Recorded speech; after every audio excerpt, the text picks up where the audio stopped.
তো first semifinal আমরা দেখে ফেলেছি। ফার্স্ট সেমিফাইনালে স্পেন সিম্পলি আউটপ্লেড করে দিয়েছে the best team in this world cup, যাকে ধরা হচ্ছিল কি তারা ছিল France. And now is the time for the second semifinal, England versus Argentina. Eagerly waiting to see কেউ হাত দিয়ে গোল করে কি এটা দেখার জন্য ওয়েট করে আছি। বাট এই ভারের যুগে সেটা হবে না, যদিও ভারের যুগেও অনেক কিছু হচ্ছে। তো ব্যঙ্গ টোন টিটকিরি না কেটে সোজা ফুটবলে চলে আসি, কারণ আমাদের কাছে তো ওটাই আছে, বাদ বাকি যা হওয়ার হয়ে বসে আছে। যদি হয়ে থাকে আর যদি প্রপার ফুটবল হয়, it will be one of the best semifinal হয়। It will be one of the best semifinal, because দুটো এমন টিম ফুটবল খেলবে কালকে সেমিফাইনালে, যে দুটো টিমই মোমেন্টসের ওপর চলছে পুরো। তুলনামূলকভাবে ইংল্যান্ড একটু স্ট্রাকচার্ড রাদার দেন আর্জেন্টিনা। আর্জেন্টিনাকে শুরুতে আমি আর্জেন্টিনার ফার্স্ট দুটো ম্যাচের পর আমি একটা জিনিস বলেছিলাম যে Argentina was looking a bit defensively solid team, but যত ম্যাচ গেছে দেখে মনে হয়নি, বিকজ আর্জেন্টিনার মিডফিল্ডের যে স্ট্রাকচারটা সেটা আর্জেন্টিনাকে আর্জেন্টিনার গেম প্লেকে খুব একটা সাপোর্ট করছে না। দে আর ল্যাকিং সাম স্পিডি লেগস, আমার যেটা মনে হয়েছে। এবার চলে আসছি সোজা সেমিফাইনালে কি দেখতে পারি আমরা। দেখুন, যদি খাতায় কলমে দেখেন ইংল্যান্ড ফেভারিট, খাতায় কলমে। যদি প্লেয়ার্সদের আপনি বড় টিমে খেলা, বড় লিগে খেলা এইসব দিয়ে জাজ করেন, বাট আপনি কোনো দিনই ফেভারিট হতে পারেন না যদি আপনার এগেনস্টে লিও মেসি খেলে। বাই দ্য ওয়ে, আপনার এখন সব কিছুই না সোশ্যাল মিডিয়াতে নেগেটিভলি দেখা হয়, নেগেটিভ ওয়েতে ভাবা হচ্ছে। আমি এই কথাটা যেটা বললাম এটার আবার ডবল মিনিং বের করবেন। লিও মেসি, আমি ফুটবল নিয়ে কথা বলছি, আমি বাইরের জিনিস নিয়ে কথা বলছি। লিও মেসি যদি অপোনেন্টে আছে, আপনি কখনো ফেভারিট হতে পারেন না। Simple as that, never. আরে ওই মানুষটার পক্ষে সম্ভব ভাই 2-3টে মুভমেন্টসে ম্যাচ বের করে দেওয়া। ইজিপ্টের এগেনস্টে যে আফটার 78 মিনিটস থেকে 85 মিনিটসের মধ্যে 8-9টা চান্স ক্রিয়েট করে দিতে পারে, তার এগেনস্টে কোন টিম ফেভারিট হবে? It's not Argentina versus England, it's 70% Messi versus England ভাই। যদি মেসি ফুটবল বেটার খেলে, যদি মেসি যে ফর্ম দিয়ে চলছে এটাই ক্যারি ফরওয়ার্ড করে, no chance England, no chance. They are wait for the trophy hunt 60 years, 60 বছর হবে এটা। 60 বছর ধরে তারা ট্রফি ওয়ার্ল্ড কাপের জন্য তাকিয়ে বসে আছে। তাদের ওইভাবেই তাকিয়ে বসে থাকতে হবে যদি মেসি কাল চলে আবার। আর মেসি কি চলবে না? মেসির জন্য বাদবাকিরা সবাই জান দিয়ে দেবে বলেছে, আর মেসি চলবে না? ট্যাকটিক্যালি যদি কালকের ম্যাচটা দেখেন England versus Argentina, you will find a chaos, মানে একটা ক্যাওস হবে কাল ম্যাচে, বাট এন্টারটেনমেন্টে ভরপুর থাকবে ভাই। ক্যাওটিক ম্যাচ হয়, দেয়ার উইল বি অ্যাটাকস ভাই, এটা তো হবে, অ্যাটাক তো হবে।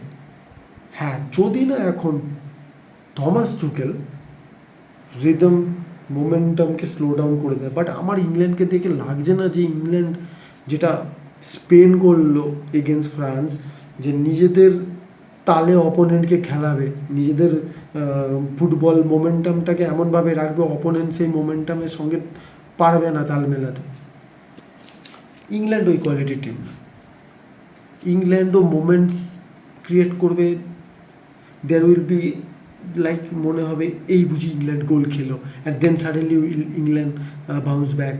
আর্জেন্টিনাকে দেখে একটা সময় মনে হতে পারে যে ভাই they are out, and then suddenly Argentina will be back. এইরকম একটা ম্যাচ হবে। খুব ট্যাকটিক্যাল কিছু আমি এখানে মনে হয় না দেখতে পাবো বলে, বিকজ দুটো টিমই গোটা টুর্নামেন্ট ধরে এইরকম ফুটবল খেলতে খেলতেই এসছে। এগেনস্ট নরওয়ে ডমিনেটেড ইংল্যান্ড ভাই, রীতিমতো ডমিনেট করেছিল। অ্যান্ড এগেনস্ট ইজিপ্ট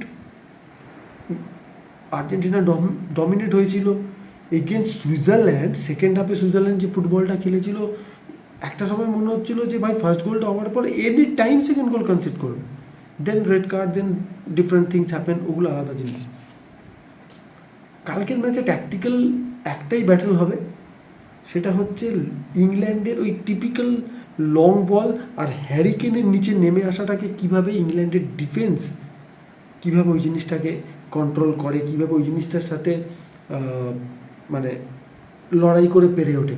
কারণ হ্যারিকেনের নিচে নেমে আসাটা এতটাই ইম্পর্ট্যান্ট ইংল্যান্ডের জন্য। হ্যারিকেন নিচে নেমে আসে, বেলিংহাম ইন বিহাইন্ড যে রানগুলো নেয়, তার জন্য বেলিংহামের এইবারে এত গোল অ্যাসিস্ট যদিও একটা গোল 6টা। তো বাট ভাই ননি মাদুয়েকে যেন স্টার্ট না করে, ননি মাদুয়েকে না। আজকে ফ্রান্স এই ভুলটাই করেছিল, চুয়ামেনির জায়গায় যদি আজকে কোনে স্টার্ট করতো, মানু কোনে যদি স্টার্ট করতো, আই হোপ কি একটু ডিফারেন্ট কিছু হতে পারতো। আর এই সেম ননি মাদুয়েকে যেন স্টার্ট না করে, সাকা স্টার্ট করা উচিত ভাই এই ম্যাচে। ভাই গ্রিপ রাখতে হয় না এইসব ম্যাচে। আর্জেন্টিনার থেকে কি এক্সপেক্ট করতে পারে না, দে উইল বি ফিজিক্যাল ভাই, আর্জেন্টিনা মারবে, they will be physical, there will be lots of fouls in the কালকের ম্যাচটাতে।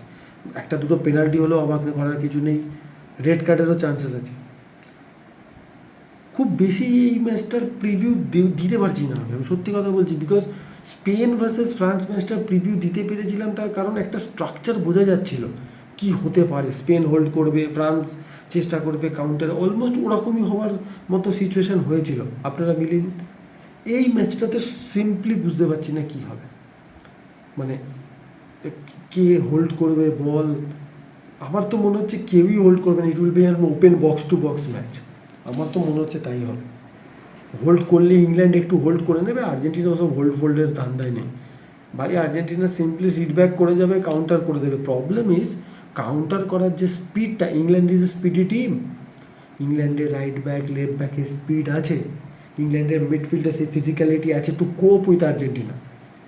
এখন এটাই দেখার এইখানে ডিফারেন্সেস কে তৈরি করতে পারে। Will it be Bellingham, will it be Messi? Messi তো ডিফারেন্স বটেই, বাট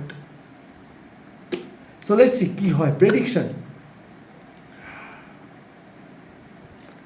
খুব ডিফিকাল্ট এই ম্যাচটার প্রেডিকশন করা। দেখুন ওই 1-0 2-0 ম্যাচ এটা হবে বলে মনে হচ্ছে না। আই থিঙ্ক 2-2 এরম অবস্থায় এটা না টাই ব্রেকারে যাবে, অ্যান্ড দেন টাই ব্রেকারে গিয়ে কী হবে জানি না ভাই।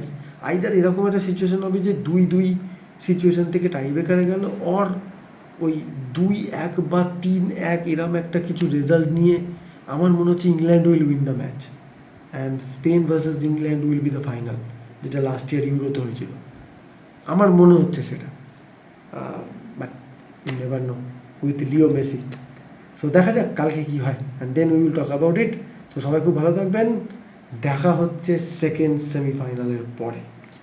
Bye guys.